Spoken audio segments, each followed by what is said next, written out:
This is Jam Nation. With Jonesy and Amanda. Well, I wasn't a fan of going on OnlyFans. Until I realised we've got no subscribers and now I'm getting competitive. Your competitive streak has kicked right in. Hasn't it just? Well, Matthew has called through. I don't know what Matthew wants. Maybe Matthew wants to subscribe to our OnlyFans. Hello, Matthew. Hi, Matthew. Hi, Jonesy. Hi, Amanda. I definitely will be subscribing as long as you keep posting that funny stuff. Well, it's sort of salacious. It's our dolls that we use in our advertising campaign. Jonesy's made a masking tape corset for Well, you me. don't want to give too much away. Anyway, you got to sit on your treasures a little bit. It's sell the sizzle, not the steak. Yeah, well, there's a lot of sizzle, and if you're a vegetarian, you're welcome because there's not that much steak. Matthew, are you involved in OnlyFans? Are we the only place you subscribe? I subscribe to actually a few sexually explicit pages. Like there's a few cooking pages on there. Are there? There's some makeup tutorial places as well. Oh.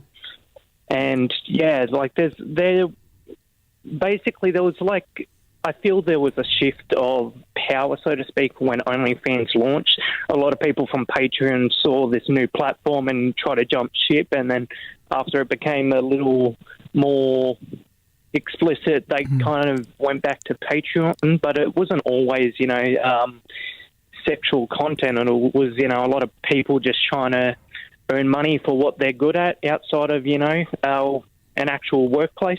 Right. So it could have been you would have had a gardening tutorial or something like that, how to trim your rhododendron, and you would pay to see that. And now you actually see OnlyFans, it's become sexual. Yeah.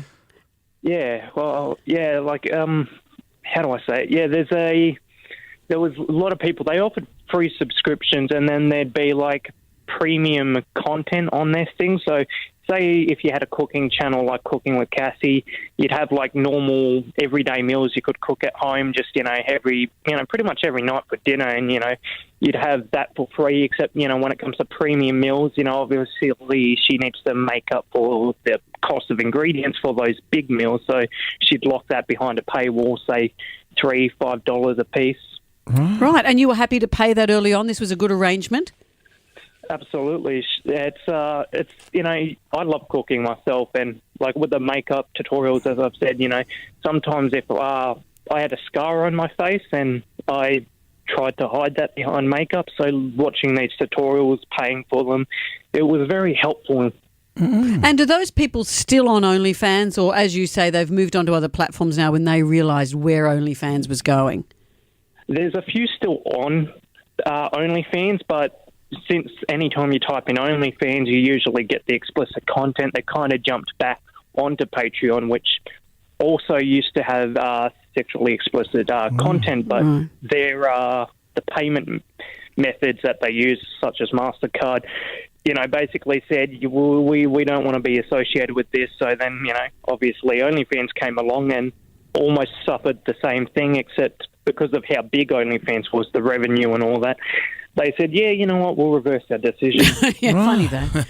So well, interesting, Matthew. Thank you. So OnlyFans hasn't always been like this. Always been Maybe that. We could do gardening stuff, Brendan. Does it have to be salacious? I could trim your rhododendron. Absolutely you could. Give the edges a trim.